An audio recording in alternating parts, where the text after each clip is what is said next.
donne maintenant la parole au représentant du Congo afin qu'il présente une allocution du chef d'État. Madame President, Excellency.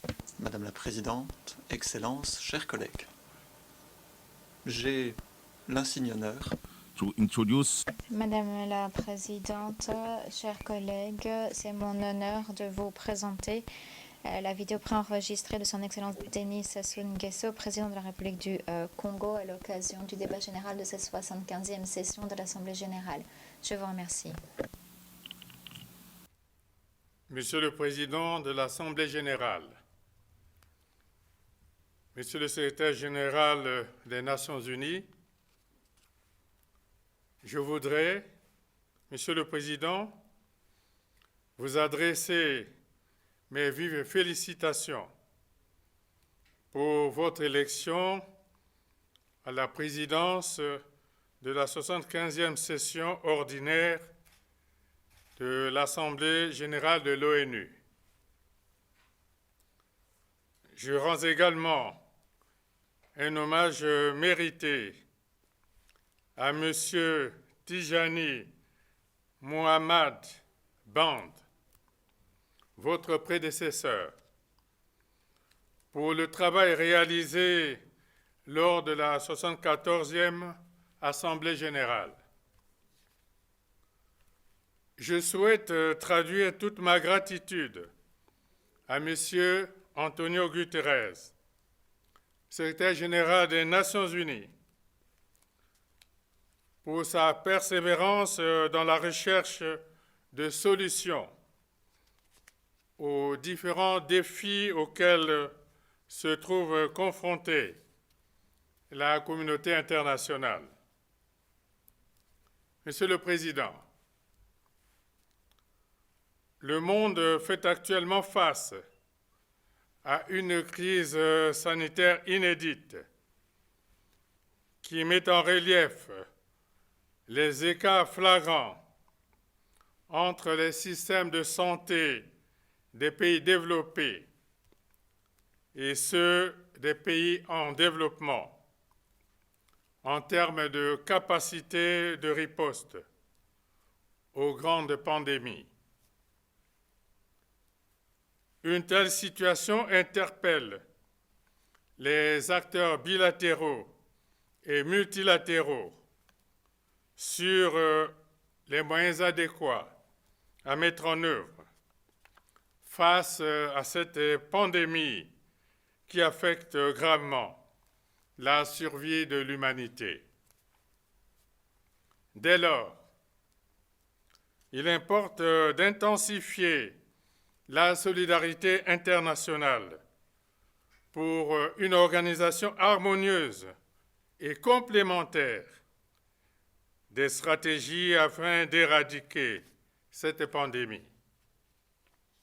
Monsieur le Président, je note avec un intérêt soutenu la haute portée du thème de ce débat général, à savoir l'avenir que nous voulons,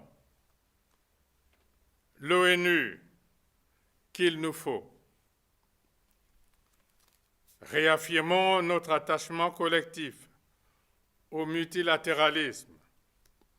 Faire face à la COVID-19 par une action multilatérale efficace.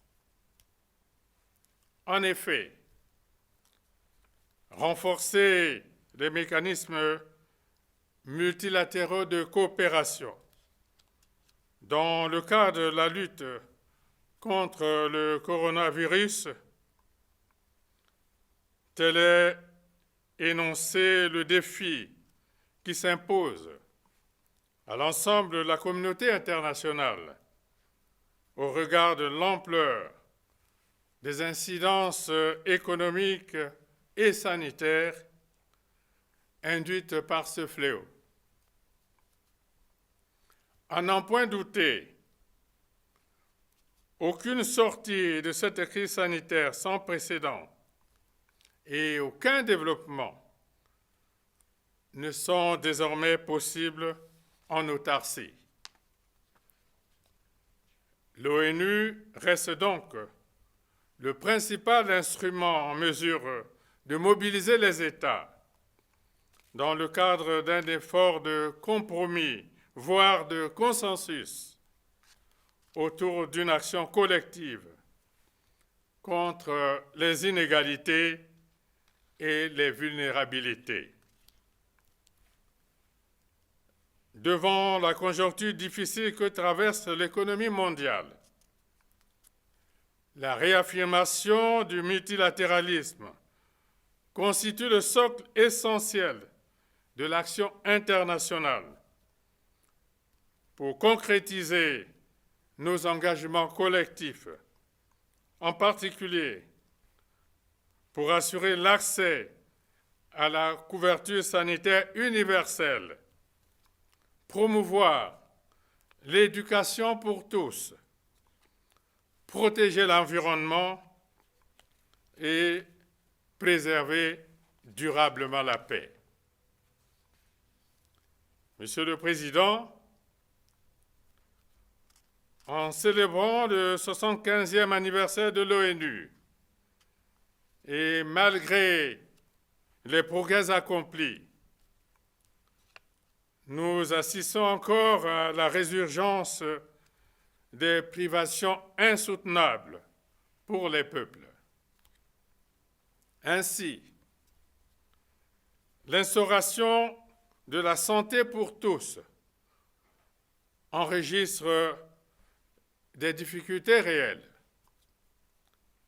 L'éradication de la pauvreté sous toutes ses formes reste une priorité internationale.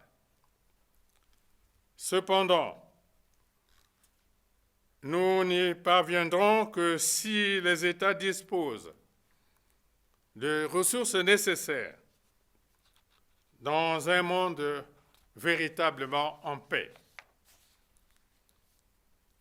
Monsieur le Président,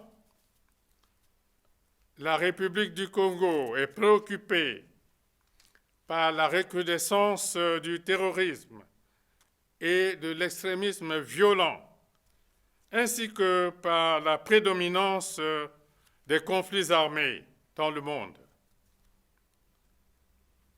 Il en est ainsi de la crise libyenne, dont les ramifications affectent de plus en plus les États du Sahel.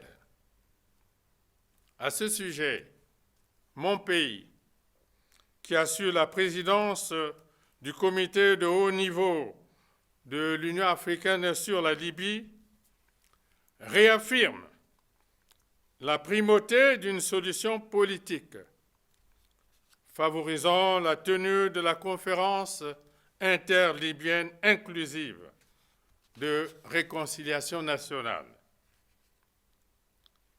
Les différentes réunions tenues à Brazzaville et la conférence de Berlin sur la paix en Libye ont encouragé les acteurs de ce conflit à privilégier le dialogue dans le cadre d'une approche multilatérale incluant l'ONU.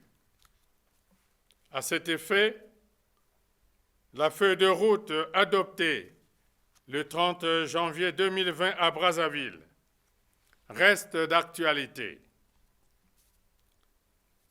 L'Est de la République démocratique du Congo reste toujours sous la menace de groupes armés. Dans le même registre, la République centrafricaine, qui se prépare à une élection présidentielle en décembre 2020, affiche une situation rendue instable par l'activisme meurtrier des bandes armées. De son côté, la Syrie est toujours confrontée depuis 2011 à une guerre civile aux conséquences dévastatrices. Les relations israélo-palestiniennes reste tendue en dépit des résolutions pertinentes des Nations Unies prônant la création de 2 États indépendants. Par ailleurs, la situation de la République de Cuba appelle la levée des sanctions unilatérales en conformité avec la Charte des Nations Unies. Enfin, le 75e anniversaire de l'ONU coïncide avec celui du premier essai nucléaire. L'humanité se devrait de proscrire à jamais l'usage de l'arme nucléaire. Monsieur le Président, au moment où nous célébrons le 75e anniversaire de l'ONU, subsiste toujours une injustice historique qu'il essaie de réparer en garantissant à l'Afrique toute sa place au sein du Conseil de sécurité. En sa qualité de membre du Comité des 10 de l'Union africaine sur la réforme du Conseil de sécurité des Nations Unies, mon pays réaffirme solennellement l'urgence de rendre effective la représentativité de l'Afrique au sein de cet organe de l'ONU.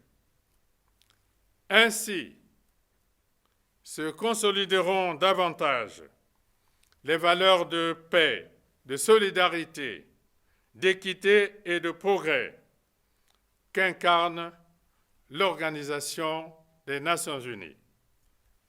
Vive l'ONU, vive la coopération internationale. Je vous remercie.